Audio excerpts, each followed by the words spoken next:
বন্ধুরা শুভ পয়লা বৈশাখের অনেক অনেক শুভেচ্ছা জানাই, অনেক ভালোবাসাও। সো দেখো আমি এখানে কিন্তু স্নান করে পুরা রেডি হয়ে গেছি। আগে ঠাকুরকে ভোগ রান্না করে দিয়ে তারপরে আমরা কিন্তু অনেক কিছু করবো। সো চলো তোমাদের সঙ্গে দর্শন করাই যে আমি কি ভোগ রান্না করছি। জবের থেকে আমি গ্যাসটা কিনছি ঠাকুরের জন্যে, মনটা আমার কিন্তু খুবই খুশি হয়ে গেছে। এই 6 বছর মানে 5.5 বছরের মধ্যে প্রথমবার মনে হয় আমি ঠাকুরকে একটু ভোগ রান্না করে দিতে পারলাম। মানে এবার নিয়ে 3বার হয়ে গেল, একবার হোলির দিন, একবার হলো আজকে, একবার আরেকটা শিবরাত্রির দিন। যাই হোক আমি কিন্তু খুব খুশি। তারপরে এখানে দেখো আমি সুন্দরভাবে কিন্তু পায়েসটা রান্না করে নিচ্ছি আর ঠাকুরের জোগাড়ও করে নিচ্ছি। পূজাটা একটু সুন্দরভাবে সকাল সকাল করে নিলে মনটা বেশ ভালো লাগে। আর মেয়ে কিন্তু খুবই দুষ্টুমি করছে, আমার একটু ভয়ও লাগছে কখন যে হাত দিয়ে দিবে। আর এখানে দেখো আমি কিন্তু এখন চিনিটা ঢেলে নিচ্ছি। আমি কিন্তু প্লাস্টিকই সব রাখা আছে, কেননা আজকেই সব কিছু নিয়ে আসলাম ঠাকুরের জন্যে। বেশি দিন এনে রাখলে যদি খারাপ হয়ে যায়, তাই জন্য যেই দিন কিছু বানাবো সেদিনই কিন্তু নিয়ে আসি।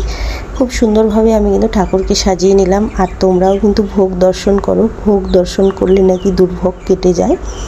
সো দেখো আমার ভগবানকে আমি সুন্দরভাবে পুজো করে নিচ্ছি আর মনটা কিন্তু আমার মানে খুবই খুশি। আজকে বছরের প্রথম দিন সুন্দরভাবে পূজা করতে পারছি, যেমন কালকে করতে পারিনি অসুবিধার কারণে। যাই হোক আজকে কিন্তু আমি মন ভরে ঠাকুরকে পুজো করে নিচ্ছি আর বলছি যেন আমার স্বামী সন্তান সকলকে যেন ভালো রাখে আর সবাই যেন খুব ভালো থাকে, সুস্থ থাকে। তো যাই হোক এটাই কিন্তু আমার চাওয়া ভগবানের কাছে, বেশি কিছু আমি চাই না, যেমন আছি সেরকমই থাকতে চাই। এই যে দেখো আমার কিন্তু পূজা সুন্দরভাবে কমপ্লিট হয়ে গেছে। এখন কিন্তু আমি সোনা মামামের একটু মানে কান্নাকাটি করছে, তো ওর কাছে একটু যাব। তো ও কিন্তু নাস্তা করে নিয়েছিল, তাই জন্য ভাবলাম যে আমিও এখন নাস্তা করি। তো এখানে তো অনেকটাই পায়েস বানানো হয়েছিল, তাই ভাবলাম পায়েস আর হলো ওই যে গোলা রুটি, ওটা দিয়ে আমি সকালের নাস্তাটা করে নিই। আজকে সেরকম স্পেশাল কিছু বানানোর জন্য ভাবিনি, তবে সারাদিন আছে, দেখা যাবে কি বানাবো।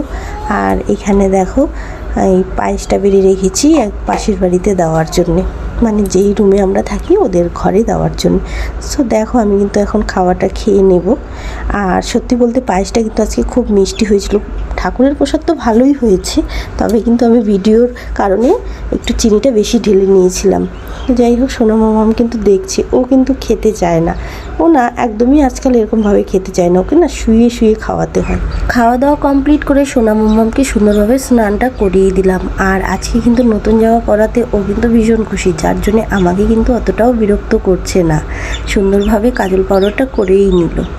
আর জানো তো আজকে সেরকম কিছুই মানে স্পেশাল কিছু না, কারণ এখানে যে থাকি না, এখানে কিন্তু অন্য মানে ওরা কিন্তু জানে না যে এটা নতুন বছর বা কিছু, এটা তো বাঙালিদের, আমরা শুধু বাঙালিরাই জানি যে আজকে পয়লা বৈশাখ।